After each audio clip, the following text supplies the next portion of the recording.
মেয়েদের মন জয় করা মানেই কি দামি উপহার বা সিনেমাটিক ডায়লগ? একদমই নয়। আজকের ভিডিওতে আমরা সম্পর্কের গভীরে যাব এবং সাইকোলজির দৃষ্টিভঙ্গি থেকে জানবো এমন কিছু অভিনব কৌশল যা সত্যিই একজন নারীর মনে আপনার জন্য সম্মান ও আকর্ষণ তৈরি করবে। চলুন জেনে নিই আকর্ষণের মনস্তত্ত্ব। প্রথম কৌশল, অ্যাক্টিভ লিসেনিং বা সক্রিয় শ্রবণ। মূল কথা, মেয়েরা তাদের পছন্দ করে যারা তাদের কথা মন দিয়ে শোনে। শুধু শোনার জন্য শোনে নয়, বরং বোঝার জন্য শোনে।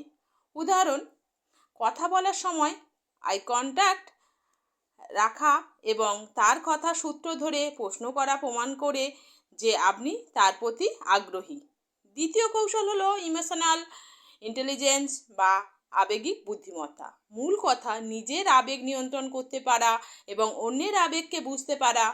বিশ্লেষণ, যে পুরুষরা অতিরিক্ত রাগ করে না, শান্ত থাকে এবং কঠিন পরিস্থিতির সঙ্গীর মানসিক অবস্থার মূল্যায়ন করতে পারেন, তারা মানসিকভাবে অনেক বেশি আকর্ষণীয় হন। তৃতীয় কৌশল, নিজস্বতা বজায় রাখা। মূল কথা, অন্য কারো মতে অভিনয় না করে নিজের আসল ব্যক্তিত্ব প্রকাশ করা যায়।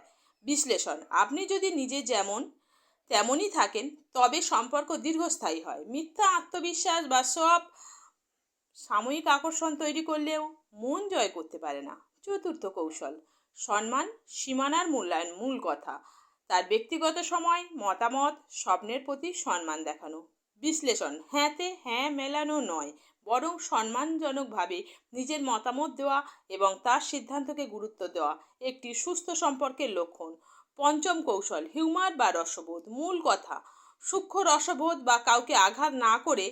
বিশ্লেষণ, যে মানুষটি সুন্দরভাবে হাসাতে পারে তার সাথে সবাই নিরাপদ স্বাচ্ছন্দ্য বোধ করে। মনে রাখবেন, একটি সুন্দর সম্পর্ক গড়ে ওঠে পারস্পরিক সম্মান এবং মানসিক বোঝাপড়ার মাধ্যমে। ভিডিওটি ভালো লাগলে লাইক কমেন্ট করে জানাবেন আপনাদের মতামত। সবচেয়ে গুরুত্বপূর্ণ গুণ কোনটি?